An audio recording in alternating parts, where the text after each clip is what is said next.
You have some people out there, they'll be having conversation with you. And while having the conversation, you might stand distance away from each other. Before the conversation ends, they'll be like, so can you touch me? Like they'll want you to hold their hand or something. Whenever a person just asks you out of the blues to touch them, they're up to something. We're living in a world that is very, very evil. The world is not what it seems.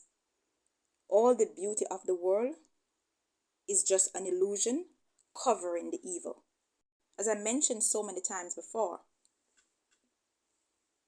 there are demons among us who are the Nephilims, and they are in human forms. They have human bodies, and they look like regular people. And they're always out to destroy the Most High children. And they have pleasant faces, smiley faces, laughing faces, angry faces. They have different type of faces. You can be around a Nephilim for years and never see this person get angry. This person is smiling all the time, yet it is an evil demon who is doing a whole bunch of evil that you don't even know about. You would never even suspect them. That's how they are. And some of them play the role of really, really kind and helpful. And they will try to assist you with whatever it is you need. But sometimes they are the one who put you in that situation why they need to assist you. Because how Nephilims are, how these demons are, whatever lie they have to tell you, they tell it to themselves first. When they tell it to themselves, then they believe the lie as true. And then they come and tell it to you.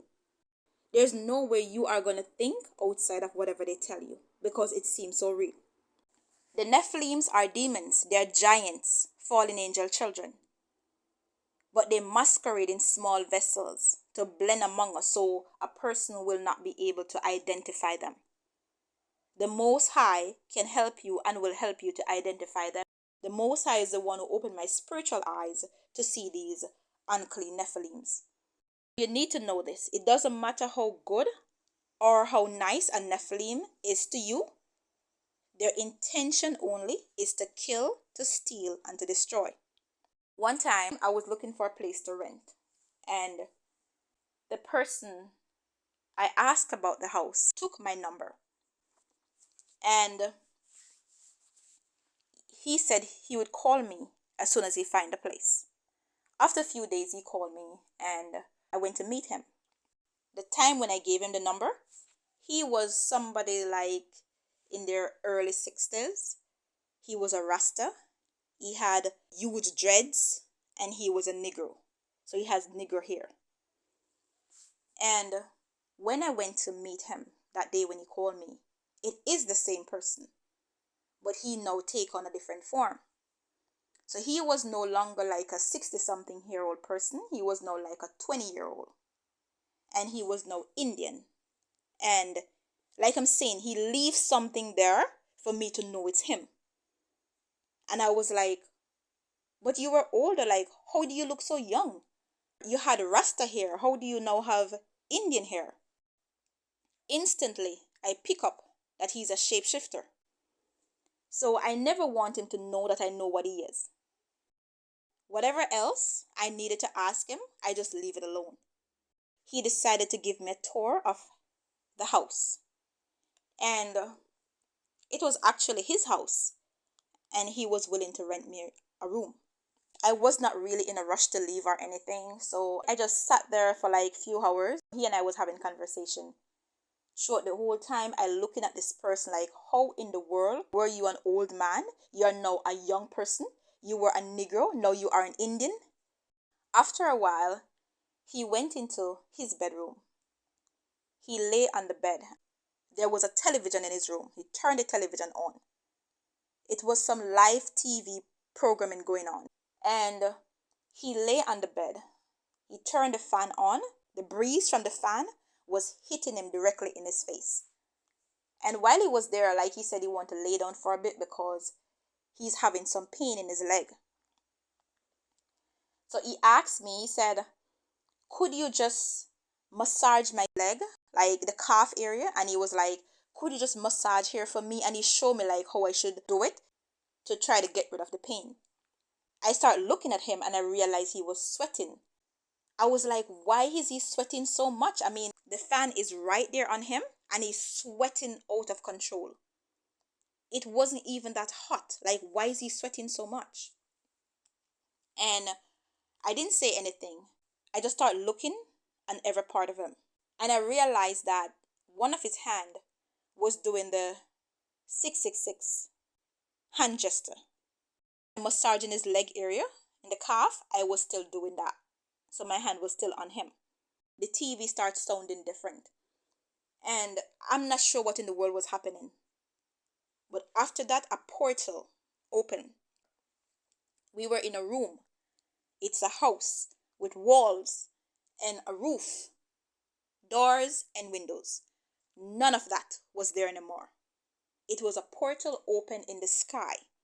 I was looking in the open sky. And this portal opened like a canopy. And when it opens, I see two guys up there discussing me. And one of the guy looked like a Rasta, and they were talking in Jamaican language.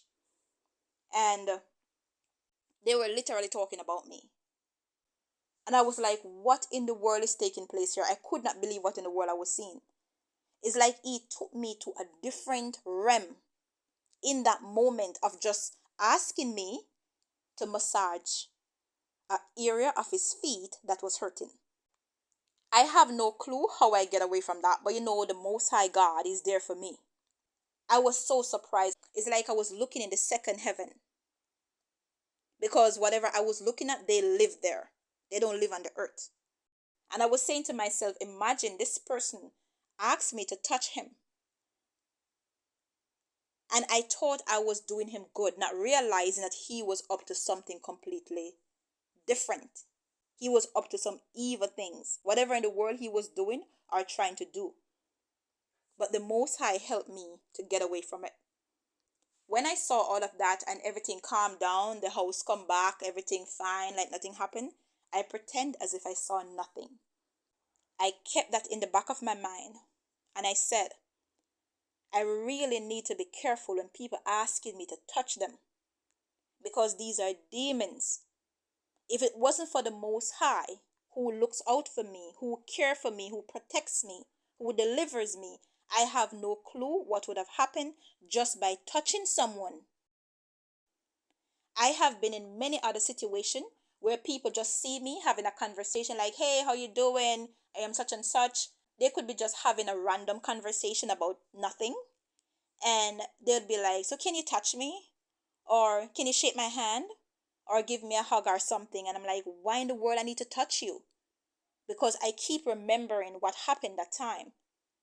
A normal person isn't going to just ask you to touch them. You got to be careful with these beings, these Nephilims. They're evil beings. And their intention always is to kill, steal, and destroy. And you need to understand something else about these Nephilims.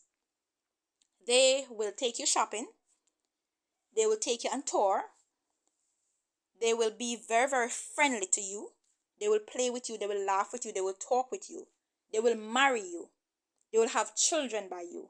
I'm trying to tell you, they will show you all the love in the world and shower you with gifts.